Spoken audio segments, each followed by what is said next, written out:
Did you know that over £100 million in UK aid has been committed to Gaza and the West Bank in the last 2 years? But the question many of us ask is, where does that money actually go? We're told transparency is key, but let's be honest, when I donate, I don't always know where my money ends up. And how do charities even operate in conflict zones when access is often blocked or restricted? Welcome to the DemocraTEA podcast, where we spill the tea on people, power and politics. My name is Anam Gesar. At 28, I became one of the youngest members of Parliament elected to Westminster. From the Houses of Parliament to protests on the street, I've seen up close how power works and how often it doesn't. That's why I've started this podcast. It's unfiltered, unapologetic and disruptive. We go behind the headlines and behind the sound bites to challenge the status quo. I'm not a journalist, and this isn't just another political podcast. It's about having real conversations about the issues that impact all of us.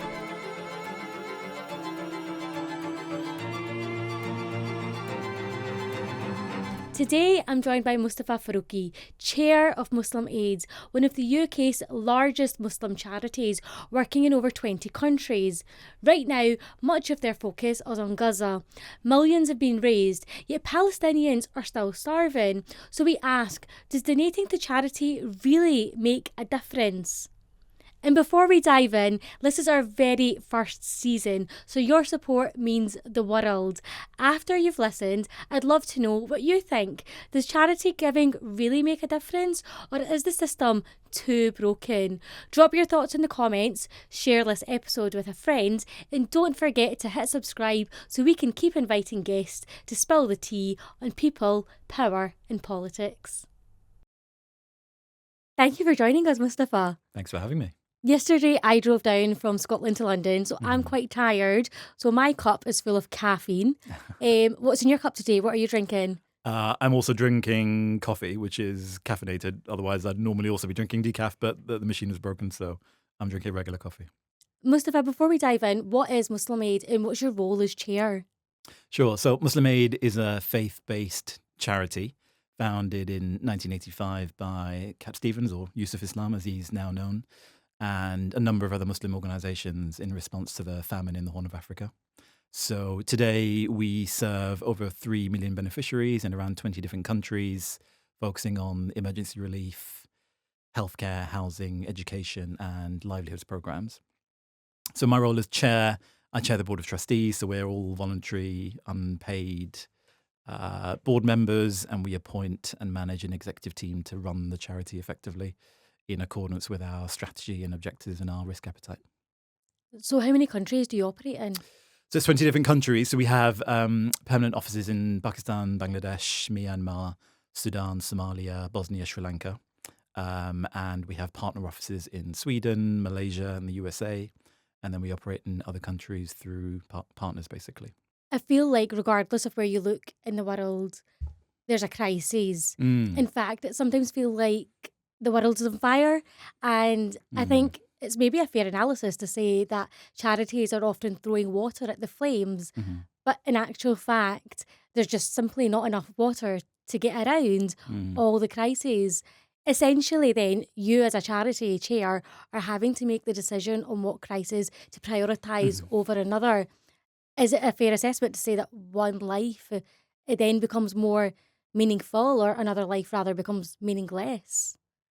Yeah, we don't see it like that. I mean, look, firstly, as chair, I don't decide these things. Okay. We appoint an executive team to decide which countries to focus in. I mean, if I just take it a few steps back for a second. So for any charity, the decision on what work to do starts with its charitable objects. So for Muslim Aid, our charitable objects are for the public benefit to alleviate poverty and human suffering in support of people globally, in accordance with the teachings of the Quran and Sunnah. Now, you can argue that's quite broad, and you can do quite a lot of stuff, actually, under that banner. So in practice, we take a number of factors into account before deciding which country to operate in. So generally, we'll look at the global deprivation index score for a particular country. And then we'll look at how easy is it to actually access that country. Is it safe? Can we get to people in need there effectively? And then, is there a funding stream available? So is there a diaspora community who would fund work in that country? Is there an institutional partner that would provide us with a reliable funding stream? And does it fit with our programmatic themes, which are, as I've said, emergency relief, healthcare, housing, education, and livelihoods? So assuming all those factors are fulfilled, that would drive a decision to work in one country over another. Now, obviously, we've had 40 years of history of countries that we have operated in. So the 5 country offices that we have and the 2 partner offices we have have come about historically. We've decided to keep those because there are reliable funding streams and there is ongoing need there. There are countries that we've operated in the past that we've closed. For example, we used to operate in Indonesia, we used to operate in Jordan, Iraq, Cambodia. We took very difficult decisions to pull out of those countries just because, one or more of those factors weren't there. Either the funding wasn't there, or it was too difficult to work there, or it was too risky, basically. So those are the kinds of factors that drive our decision making in terms of where we work. In your answer there, one of the phrases that's come up quite often is funding streams. And this is an issue that all charities face. Of course, yeah. But quite specifically, when I look at the Muslim charitable sphere, it sometimes feels like Muslims, whilst incredibly generous in their donations, can sometimes be quite seasonal. So if we look at the statistics, for example, we know that in Ramadan 2024, around £200 million was donated, and a large proportion of that was for Gaza. But ultimately, does that not then cause issues in terms of seasonality? And does it make it difficult for charities like Muslim Aid to then fund longer term projects? Yes and no. So, like all Muslim charities, we make the majority of our income in Ramadan. It's something like 60%. And I think depending on how Ramadan goes, it gives us an idea of how the rest of the year will go. We can normally forecast quite accurately off the back of that.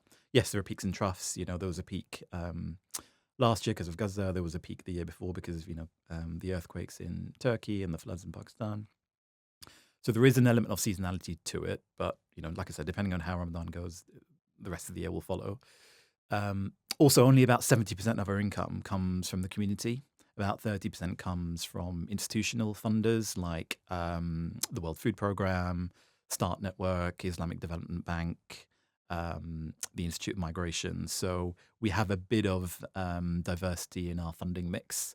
And actually, those institutional funders are more likely to fund long-term programs for 2, 3, 4, sometimes 5 years. So, we have a bit of resilience there in our funding. Do you get any funding from the UK government? No, not anymore. It's been several years. I don't think in my time. Okay. We've had funding. We used to get some historically, I think, from DFID, but it was then abolished and rolled into the FCDO. So no, it's been quite some time, I think. Yeah, I mean, and what we've seen over the years is successive governments from the time of Boris Johnson. Actually, if we go a wee bit before that, even with David Cameron, Theresa May, it feels like sometimes international development isn't seen as particularly important, despite the fact that, so we'll know that there's UN commitments that 1% of a country's GNI should be spent on overseas aid. That's been cut by successive governments.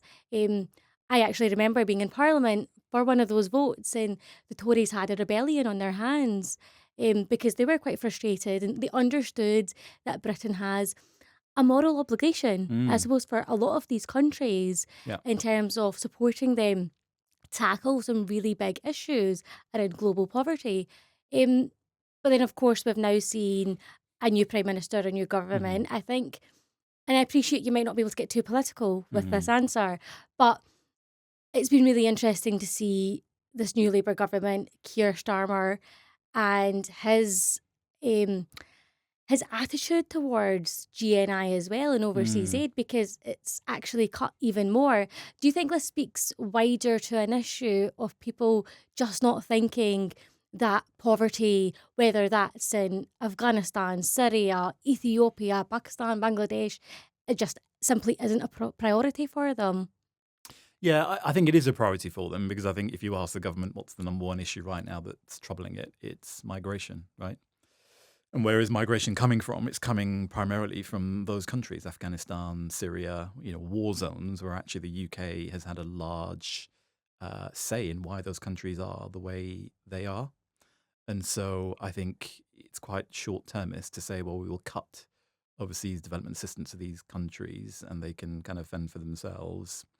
Whereas actually, in reality, what will happen is that will drive those countries even further into poverty, and it will drive refugees from those countries to come to places like the UK, who, I do think have some moral accountability for those refugees. Why are people fleeing Iraq? Why are people fleeing Afghanistan? It's due to military action that the UK took part in, and I don't think it's that easy for it to wash its hands of that. And I don't think it's practical either, because as long as those countries are in the state they're in, migrants will keep coming. Whatever policies you put in place to try and disincentivize them to do so. You're the chair of a faith-based charity. You can see that. I'm a former member of parliament, and in fact, I was Shadow Minister for International Development. I can see that. Why do you think the government can't see that, or do you think that's a choice that they're making? I think they can see it. So, we were quite frustrated because, soon after the election, we had built a good relationship with Annalise Dodds. She came to one of our events in Parliament prior to the election, and we spoke to a number of Labour frontbenchers actually, or shadow frontbenchers at the time, and we were quite hopeful that things were going to be better when they came into power. And then they came into power, and unfortunately, things haven't been better really in the ways that we had hoped for. And actually, the overseas development aid assistance cut meant that Annalise just then resigned because she, I guess, morally felt that it wasn't something she could stand behind. So I think we are disappointed. I think the problem the government has got is, I think people in government are smart people. I think they understand these arguments, but the problem is they have to make choices, and certain choices are more palatable to the electorate than others. And cutting overseas development assistance is just a more palatable thing to cut in the eyes of the electorate than the budget for schools, hospitals, police, fire, these kinds of things. So, you can kind of understand it, even though you don't agree with it, which I don't. I think it is human nature to care. Every week, every month, in fact, every day, if we go on social media, we'll see someone participating in some sort of bake sale or charity event, and that money is raised to then go to charities like Muslim Aid, for example.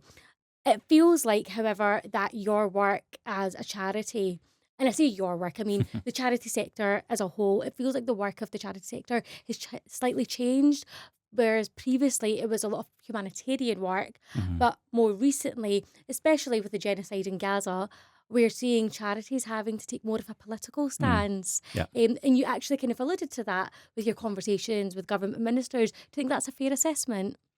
I think it is a fair assessment. I think this whole Gaza experience has taught charities that aid isn't enough. And actually, we can get aid to the border, but we can't get it in lots of scenarios because of politics. So politics is the thing that's holding us back. It's not even donations, actually. We've got enough people donating to the cause. The problem is access, and that can only be changed through advocacy. And actually, there's a related example, which is a few years back. So Muslim Aid has been operating in Palestine since about 2006 in both the West Bank and Gaza. And a few years back, we installed around 90, I think, solar desalination units because the need was for water, right? And we were very proud of these because it's obviously sustainable energy, it's providing water, it's a fantastic project. They're all now destroyed as a result of the bombardment. And so what we thought was going to be, long-term development assistance is now destroyed. And look, we can raise funds, we can build them again. But, who's to say they won't be destroyed again? So actually, if charities like us, and we do want to do more long-term sustainable development work rather than the short-term emergency relief work, you need to ensure the conditions are in place for that development to succeed and not be destroyed.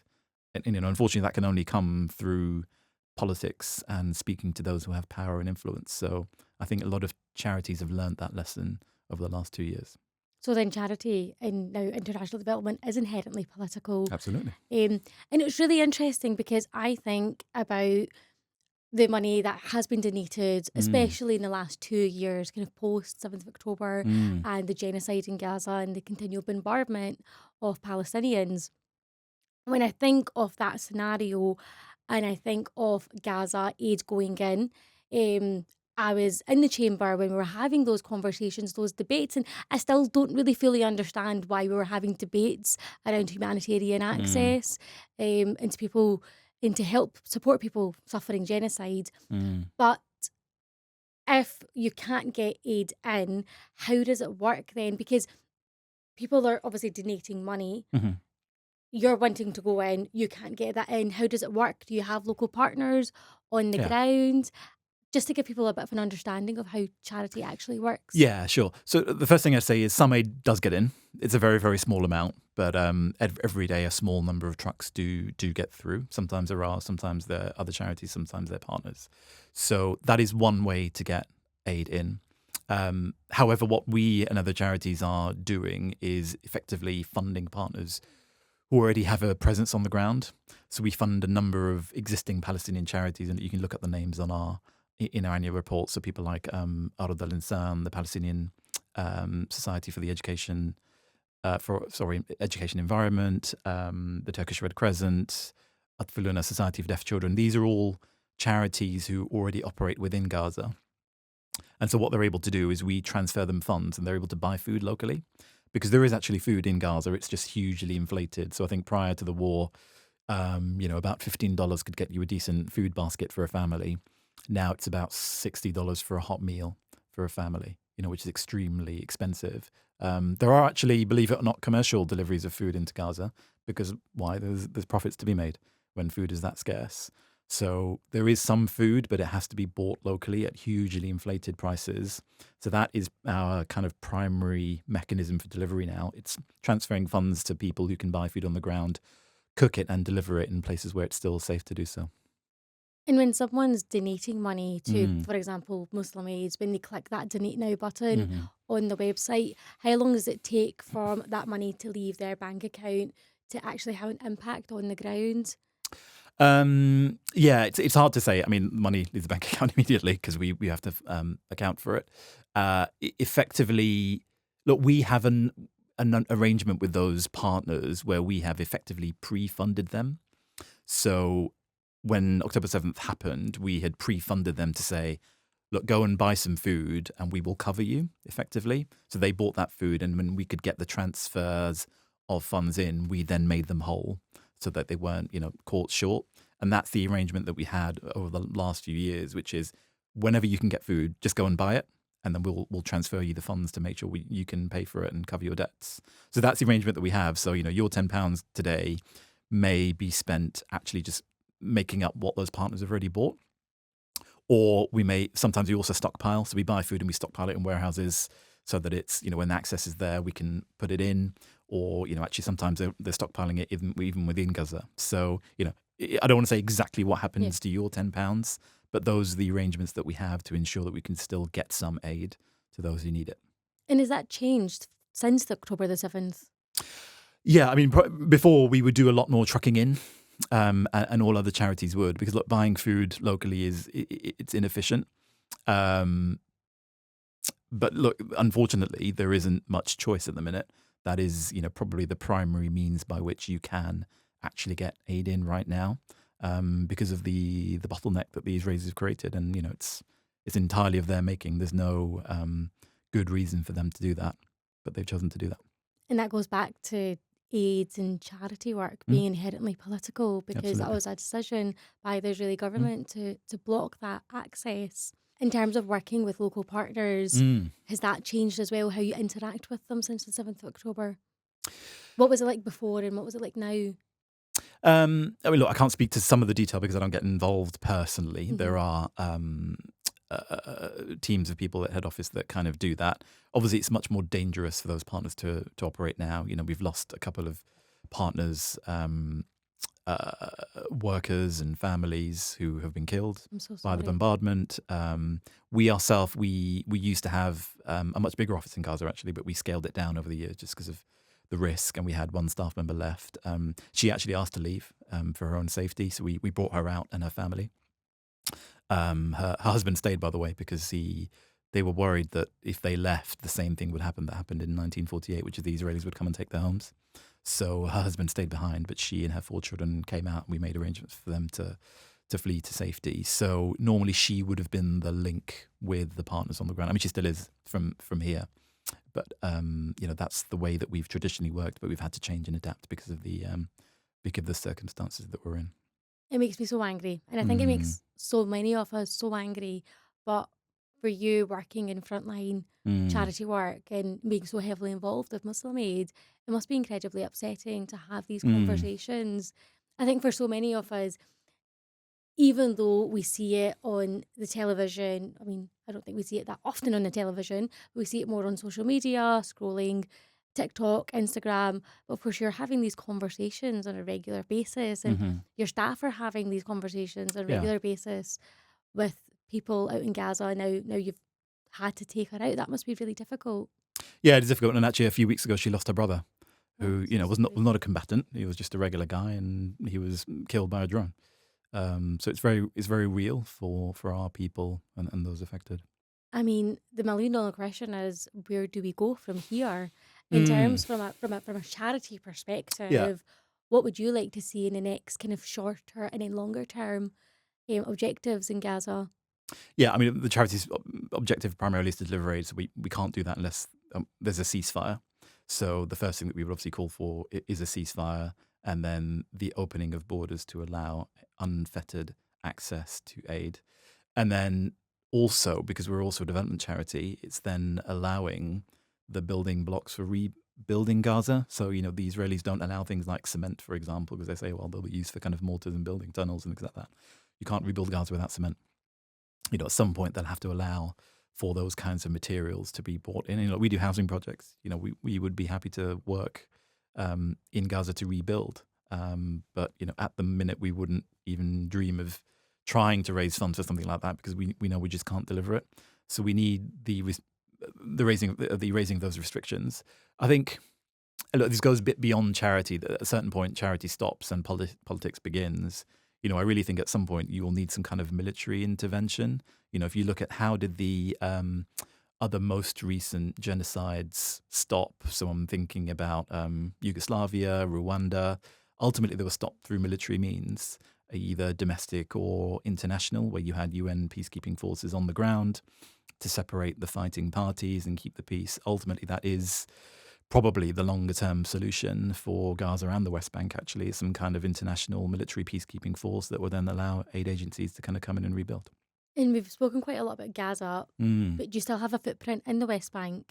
Yeah, it's quite limited just because we've focused so much on Gaza now. But in prior years, we have done a lot of work in the West Bank too. The desalination units that I talked about as well, in particular. So, but look, right now the focus is on Gaza, as you would. Yeah, and quite rightly so. Of course, Keir Starmer has just recently made a decision to recognise Palestine as a state. Do you think that's going to have a real tangible impact on the ground? Because some people would argue, and you don't need to say this, but some people would argue that this was a gimmick or just something that he said he did. Yeah, I think my view on this is it's better to recognise the state of Palestine than to not recognise it.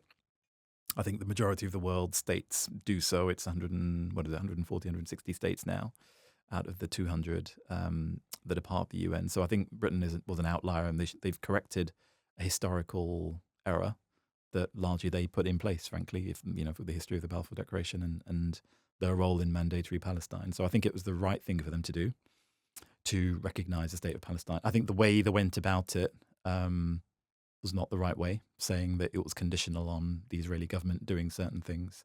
If it's a right, then it shouldn't be conditional on the actions of another party. So I think the way they did it kind of almost annoyed both sides. It annoyed the Israelis because they didn't want it, and it annoyed lots of Palestinian supporters and Muslims because they felt like, well, if you're going to do it, why didn't you just do it? Why would you put conditions around it? So, I just think they've done it in kind of a way that's a bit cack-handed, if I might say. In terms of your question, will it actually make a difference on the ground? Not in the short term, no. I think that's undeniable. But in the long term, it gives legitimacy to the cause and for the state of Palestine to make its case at the UN more effectively and with other parties and countries more effectively. So I think longer term, it can and will have a positive impact. As chair of Muslim Aid, have you been to countries that the charity operates in? Hmm. And have you got any kind of special memories or particular projects that stand out to you? Yeah. So I've been to Sri Lanka and Bangladesh recently. I think the ones that stand out to me are Sri Lanka, actually, just because we focus a lot there on livelihoods projects. And actually, for me, the livelihood projects are the ones that I feel quite close to. Um, I've always believed that people want to be able to work themselves out of poverty rather than be given handouts. So, I remember a couple of farms that we visited where actually all we had done is given them irrigation equipment and instruction on how to set it up and use it. And there was an elderly couple, a farmer and his wife, who'd managed to double their crop yield and double their income effectively. And from that, they were able to employ someone else to work on their farm. And even to the extent that they were able to pay for Hajj for themselves, Oh, wow. to go and make pilgrimage to Mecca, which they thought, would never have been SubhanAllah. possible. Similarly, there were, people who we'd given livestock to, who again, they were given livestock. That livestock was then able to kind of breed. Then they had more, and they were able to sell it to their neighbors, so their neighbors can then, have milk for butter and cheese, and actually then, bring themselves out of poverty too. So what we try and do is bring communities out of poverty Hmm. rather than just individuals. And those livelihood projects are, the ones that are close to my heart, I think. And also, I think as an immigrant community, which most Muslims in the UK are, I think donors also want to see that. We came here to kind of work ourselves out of poverty, or our parents or our grandparents did. And therefore, I think a lot of donors have natural sympathy for those kind of projects that, help people back home bring themselves up and out of poverty. And I think it speaks wider to this kind of two-pronged approach that we normally see in international Mm. development. On one side, you've got the emergency assistance, like we're seeing in Gaza. Hmm. But the other side is the longer term, more sustainable projects. Yeah. And something that I'm quite passionate about is supporting women and girls. Mm. Is that something that aligns with the values of Muslim Aid? It does, yeah. So we have a breakdown in our annual report of the number of women and girls that we support. I mean, it's something like 50%. It's about half and half in terms of men and women that we support. But the education projects in particular that we do, we make sure that provision is made for girls in particular. In particular, attention is paid to things like toilets, for example, that they're accessible and they're safe, and that women and girls feel safe and able to use those, because sometimes those things are kind of overlooked. So those things, yes, are very important to us. Yeah, I mean, I don't think they're sometimes overlooked. I think they're very often overlooked. Yeah. And one of the issues that we very often see is period poverty really Yeah. impacting women and girls who aren't able to access proper sanitary pads or towels or tampons, and it's a Yeah. real issue. In fact, I remember shortly after October the 7th, and I've got no doubt it's still the case, where women and girls were having to use scraps of tents in order to relieve themselves and look after themselves. So no, supporting women and girls is something that's very important and very close to my heart. Yeah. Bringing it back to the UK, the Muslim Mhm. Charities Forum earlier this year released a report where they said that quite a few Muslim charities are facing the threat of debanking, so having their bank accounts closed without warning or explanation. This is due to a variety of different reasons, from Islamophobia through to the fact that very often Muslim-led charities operate in high-risk areas like Syria and Afghanistan. But actually, there's something wider here. Quite often, Muslim led charities are simply seen as that, Muslim charities. Mm. You said that at the very start that Muslim Aid is a faith based charity. It's clearly very important to the principles of the organisation. Um, but does that speak to a wider issue of how Muslim charities are viewed? And do you think you get a fair play and the recognition in terms of like the UK's wider charitable landscape? Yeah, I do. I was speaking to the chair of another charity in the UK, who I won't say who they are, but they are a charity that doesn't have a Muslim sounding name on the face of it. Um, and they are not a faith based charity, but they are 90% run by Muslims. And he was very clear to me the reason for not choosing a Muslim sounding name was because of debanking and not wanting to face these issues. So I think it's a very real issue for charities in the Muslim sector, particularly if you're like Muslim Aid and Islamic Relief, and you've got that in the title. Whereas if you're a Human Appeal, Penny Appeal, Action for Humanity, etc., it's kind of a bit more obscured. But for us, yes, it has been an issue historically. I think the MCF has done a good job actually in lobbying government on this issue. So there was a policy change announced by Treasury, I think back in May, to say that there would now be at least a 90-day moratorium or notice period during which a company or a charity could challenge the decision to close its account and have some kind of right of appeal or redress. Which is something, but it's still not enough. There's more that needs to be done, I think. But yeah, certainly we don't get the same kind of sympathy that Nigel Farage got, for example, when his bank account was closed. And yet, this is an issue that Muslim charities and organisations have been facing for decades. What other issues do you think Muslim charities or charities that have Muslim sounding names face? I think probably less so now, but certainly historically there was a feeling that the Charity Commission itself was disproportionately focusing its enforcement action on Muslim charities. I think, you're going back to the days when William Shawcross was the chair of the commission. Thankfully, I don't think that's any longer the case. We have a good relationship actually with the new CEO of the commission, and the MCF have a good relationship with them as well. And we see less of that now. But it's interesting. It's on the public record. Muslim Aid was itself the subject of a very long-running Charity Commission investigation, which went on for about 9 years in the end under the previous Board of Trustees.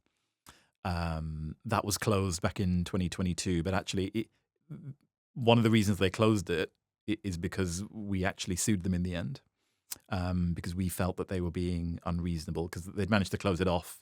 And they said, we're going to open another investigation now because we're not entirely happy. And we said, well, we think you're acting unfairly here. And we also said that they hadn't taken into account the public sector equality duty in terms of its decision to continue enforcement action against us as a faith-based charity. I remember actually we went to the charity tribunal. The judge, he pulled the parties aside and said, primarily to the commission, and said, look, this isn't the kind of charity you should be doing this to. We'll give you 90 days. Go and sort out your differences. And, hopefully you won't need to come back to us. So he stayed the proceedings. During that time, we used the Charity Commission's internal appeal procedure to appeal against the decision. And we were successful. And in the end, that investigation was brought to an end. But I think, a less assertive charity, maybe a less assertive board, would maybe have just accepted that decision and carried on with that investigation, which we felt at the time was wholly unjustified. How do staff, how does the Board of Trustees, how do donors remain positive? Because it feels like there's just consistently battle after battle, whether that's historically with the Charity Commission or even now just how Muslims or Islam is viewed across the UK. Yeah, it is difficult, and sometimes it's hard to remind people that actually historically things are a lot better than they were. In the 70s or 80s, when our parents were growing up, it was much more difficult to be a Muslim. Didn't have the number of mosques and the infrastructure that we now have. But it does feel like sometimes that we're going backwards when you see things like the riots that happened and the protest marches. It does create this kind of siege mentality, which in some ways you could argue is a good thing because it creates solidarity, it brings us together, it forces Muslims to focus on, well, what are the things that we have in common rather than things that, are driving us apart. But, longer term, it's not a healthy situation for the community to be in. I'm not sure if it has become easier in comparison to the times of when my mum was growing up back in the 70s. I think it's maybe just manifesting itself in a different way. And yes, whilst there are more mosques and more areas of community places that we can come together, those community places are under threat. I mean, just in Scotland recently, a mosque, whilst children were inside, was attacked. Mm. And I think back to the 9/11, which is actually my birthday, 11th Oh, September. really? So I remember when I Mm. turned 9, like it was yesterday because of the 9/11. Um, and the days after were really difficult. And in a month after the 9/11, my local mosque in Carfin was attacked in an Yeah. Islamophobic attack. So I don't know if I agree with the notion or the idea that has got easier. Hmm. Um, but then again, I suppose the communities have got larger and Yeah, I think as a proportion, there were just less of us back then, yeah, whereas now there's what 4 million Muslims. There's about 3,500 mosques. There's a proliferation of halal restaurants and butchers, and schools. That kind of infrastructure. It's more easier to visibly manifest your religion, where it's wearing a hijab or having a beard or dressing in Islamic clothing. And I think that those aspects of practicing your religion have become easier. Some other things have become more difficult, no yeah. doubt. And I suppose it is really important that we always remember the Mm, positives yeah. and notice that because in this era where the far right are rising, I Mm, think it's very, very easy to become really desensitized or really upset, mm. and forget that there's actually really good work that's still going on. Yeah, absolutely. I mean, look, lots of people I speak to, and I'm sure people that you speak to as well, are thinking, do I have a future here? Do my family have a future here? You have people thinking of buying second homes in, Morocco, Turkey, even Pakistan, um, if that's where you're from. So people are having these conversations, but, in some ways that's quite, you have to be pretty privileged to be able to have that kind of conversation and be able to, think about buying a second home or things like that. For lots of, in fact, probably the majority of Muslims in this country, they don't have that kind of privilege where they can just up sticks and, move to another country and be safe. They have to stay here. This is their home. And they don't have the ability to kind of just move if things get difficult. So I think for those of us that have some ability to influence the way things are, I think it's our responsibility to try and stay and make things better. We've spoken quite a lot about the challenges that Muslim charities face, but Hmm. actually, if we take a step back and look at the charitable landscape on a wider scale, Hmm. one of the challenges that I can see quite clearly is that people are reluctant to donate to charities because they're concerned about where that money goes. Um, it's a fact that if it's a larger charity, there's going to be administrative Hmm. costs. That's part and parcel of running large multinational Hmm. organizations. Of course it is.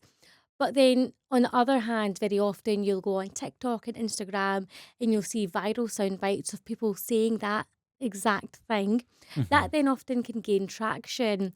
And is that dangerous? Is that bad faith actors? Yeah, look, I don't generally accuse people of acting in bad faith unless there's compelling evidence to do that. I think most people are probably just underinformed or misinformed. So actually, it's probably the most common question I get asked as a charity chair. Actually, there's two questions. One is, how much are you paid? Which is easy because the answer is nothing. I'm a volunteer. The second most common question is, how much is your CEO paid? And the answer is, he's paid about £89,000. You can go and look it up in our annual report. And by the way, I don't think that's enough for someone who's managing, a £20 million organisation with 300 staff in 20 countries and all the risk that he has to manage in doing that. But we are very transparent about it. And then the third most common question I get asked is, how much is your admin fee? And, we have a very straightforward answer to that, which is, if you make a zakat donation, we will take 12.5%. And the rationale for that is, in the Quran, there is a category of people that are allowed, well, there are 8 categories of people who are allowed to have zakat. One of them is the amilina ilayha, the people who distribute zakat. So 1/8 is 12.5%. So that's what we take from zakat. And from non-zakat donations, we've taken 25% normally. This year, the board took a decision to reduce that to 20% because it's an issue that we are sensitive to, and Mhm. we've made a decision to try and progressively reduce the administration costs that we have. Our support costs are around about 24% of our income, which is pretty standard, I think, for most large charities in the UK. But look, if you want to work in these very difficult, dangerous, demanding places, you are going to have to spend some money to do that. And, it, Islam recognizes that actually giving aid to people does cost some money, which is why the Amalina Ilayha is there.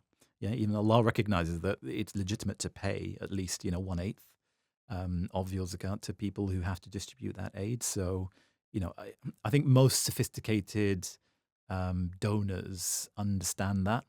And actually, institutional donors always build in a portion of their donations to account for administration costs. We have a saying actually, Muslim Aid, on our website, which is admin saves lives. And I believe it. Absolutely it does. Just giving £100 and expecting that to magically make its way towards Gaza is, unfortunately unrealistic. Yes, you might be able to do that on a much smaller scale. If you can find a family in Gaza and directly transfer them money somehow, that's a good thing. Do that. But if you want to make sustainable change and long-term developmental impact, you need infrastructure to do that. And, you're going to need some paid staff who are experts and qualified and know how to handle aid and get the outcomes that you want. And that's really interesting you say that, because you and I are from a different generation. Mm, And when I look at younger people from that kind of Gen Z mm, generation, very often they will live their lives in a different way to the way we do, from the way how we interact on social media all the way through to donating to charity. And something mm, you just alluded to there was direct giving. We're mm, seeing the rise of crowdfunding mhm. and people going onto social media to directly appeal. Um, how different is that to the work that charities do? Yeah, look, I think there's a place for it. I wouldn't criticize anybody trying to do good in the world and trying to help people who are in need. Good luck to them. What I would say is, I think that method of giving is open to abuse from non-genuine cases. And Mhm. again, I'm not saying anyone in particular is a non-genuine case, but it's very easy just to kind of say, "Hey, I'm so and so, and I know someone in Gaza or somewhere in Pakistan that needs some money. Please help." Um, so it's very easy for your donation to perhaps not reach the intended recipient or do good in the way that you intended it to. And I think the second point is the one I made before about scale, which is, yes, you might be able to help a family or things like that. But actually, if you want to engage in community building, you, you need scale for that. And then to do that, you need organization, manpower, infrastructure, which, you know, can only come about through a reliable funding stream to pay for it. And Gaza does dominate the headlines, but of Mm, course there are global crises yeah. all across the globe, both man-made and natural. Hmm. What else should we be keeping our eye on? Yeah, unfortunately, Sudan has been kind of kept out of the headlines largely because of Gaza, but it's no less of a disaster there, frankly. And the situation of people is almost as horrific, if not in some cases worse. I mean, I guess that the difference with Sudan is people can escape in theory. They can cross borders to go anywhere else. The difference with Gaza is people are literally trapped. The Israeli government won't let them out. The Egyptians won't let them out. Um, the fish in a barrel basically being shot. So, I think that is different. But look, Sudan is an equally worthy cause. We operate in Sudan. We've had an office there for quite some years. And we do have programs in Sudan. Myanmar is another place that just doesn't get as much attention as it really should. Muslim Aid is actually the only Muslim faith-based charity operating in Myanmar. Okay. They've had a big crackdown on Muslim charities historically because the government been targeting the Rakhine and the Rohingya people in Rakhine. Sorry, so it's very difficult to operate there, but we do. That is also a cause that I think doesn't get enough attention, frankly. And what kind of projects are running in Sudan and Myanmar? So Sudan is primarily nutrition at this stage. So we're focused on childhood nutrition and nutrition for young mothers through the World Food Programme. We've got a large institutional grant there. And in Myanmar, we actually do a lot of livelihood and education programs. I think part of the challenge in Myanmar is young people are drafted in to fight for the army or resistance movements. And so what we try and do is to kind of save them from that by getting them into full-time education or vocational training. They're also kind of Rohingya in the camps in Rakhine and in parts of Bangladesh where we try and give them vocational training so that they're able to kind of make a living for themselves, whether it's simple things like mobile phone repair, sewing, crafts, that kind of stuff, that they can, again, work themselves, not necessarily out of poverty, because that is an extremely difficult situation to get out of, but at least they're able to provide for themselves and their families and survive. It feels like regardless of how much money is raised, there's structural barriers in Mm, place to keep people in poverty. yeah. Will charity ever be enough? Um, in and of itself, probably not. I think you need a large scale redistribution of wealth, frankly, in the world. The modern world is built on centuries of exploitation of the global south by the global north. That's just a reality. And, it will take probably centuries for that to rebalance itself as the global south is able to kind of gain some traction and some power in the world. So in the meantime, charity is necessary, but it's not sufficient. You do need redistribution, and actually the prophetic solution for that is, part of it is zakat. What is zakat? It's a wealth tax. Mhm. Yeah, it's not a tax on income; it's a tax on wealth, and the purpose of it is to redistribute wealth. So, you know, Muslims should have a natural sympathy for that principle, and to try and achieve that. And that's something that Muslim Aid quite often advocates for, Mm. is for zakat to be given to them as a charity. Mhm. And then do you have like Sadaqah Jariyah drives as well? We do, yes. So Sadaqah is ongoing in terms of a campaign, and zakat is ongoing. I mean, people give zakat primarily in Ramadan, but also in other parts of the year too. So yes, whatever means people want to give, they do. I mean, the Muslim charitable contribution in the UK is huge. It's estimated about around about £1 billion a year, by some estimates more than that. The Blue Slate had a report out a couple of years ago that said that Muslims give about £708 on average per person, which is 4 times the average non-Muslim person in the UK. So we're a hugely generous community. And again, it gives me hope that we can be a force for good, not only in the UK, but in the world.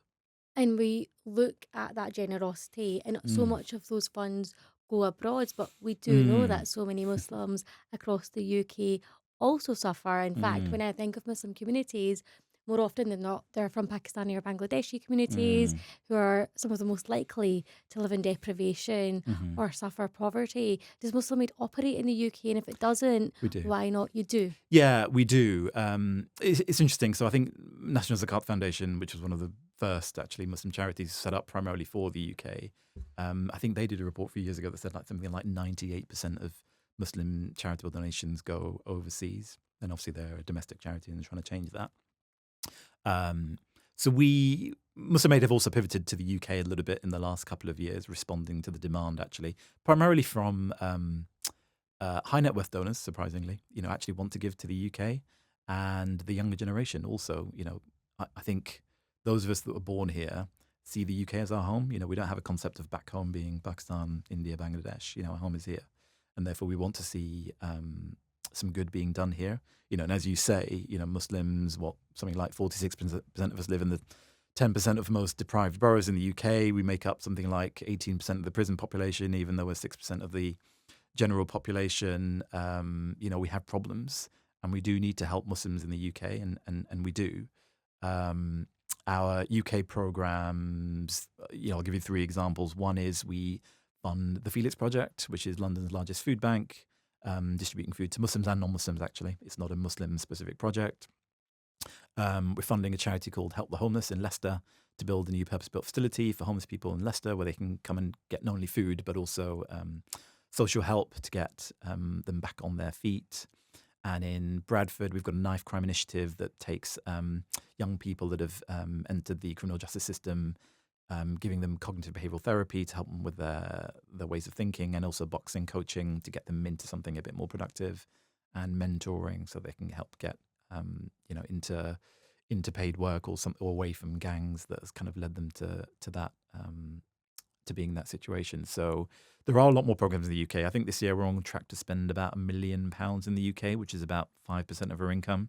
And we've also said as a board, we've said we want to spend 10% of our unrestricted surplus, which would be another few £100,000 in the UK, on advocacy as well, because we recognise the importance of changing policy as well as trying to deal with the effects of policy or the lack of policy And what would that in look the UK like? and our countries. So there are a few things. So one of our advocacy mechanisms is to work with CABU, who are the Council for Arab British Understanding. I mean, they do amazing. I mean, you obviously know them, but others might not have. They are quietly very influential with MPs in Parliament. I mean, you may have heard them in the news recently. They've been taking MPs to on delegations to Palestine for years, and have actually only I was recently one been of the stopped. Oh, did you? MPs. Okay, Yeah, on I was us. one of the MPs that Cabu took out. Yeah, and it's only recently that the Israelis have stopped them from doing that, Mhm. partly because I think they've realised how effective it is in terms of changing parliamentarians' opinions of what's happening in Gaza and the West Bank. So they're a strategic partner for us, and we fund them and support their work. We also fund and support the British Muslim All-Party Parliamentary Group, whose work is primarily coming up with the definition of Islamophobia and supporting UK government efforts to combat Islamophobia. And there are other kind of strategic partners that we work with. We work with Muslim Council of Britain as well in the work that they're doing, and others. So it's still quite nascent, Mhm. but we recognise we need to do more in this space.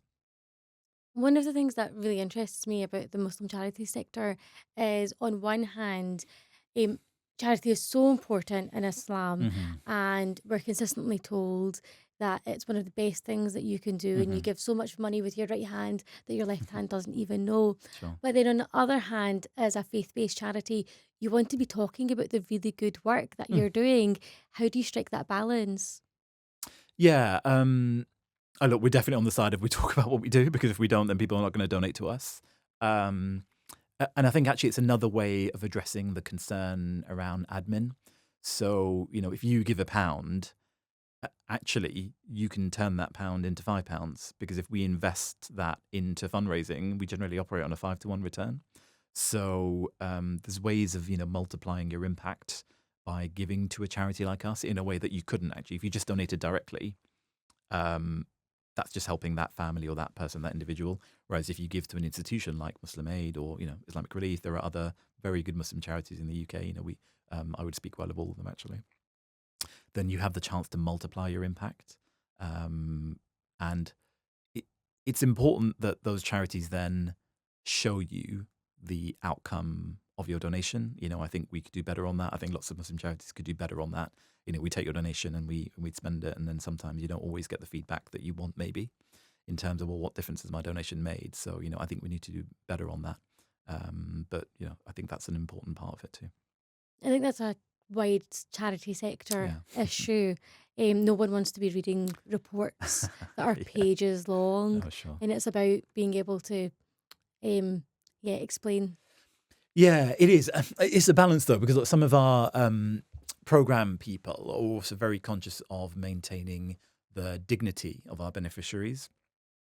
So I don't know. Put yourself in the scenario of a woman in a tent in Rafah or somewhere. Do you necessarily want to be on video saying, "Oh, I've just had this donation.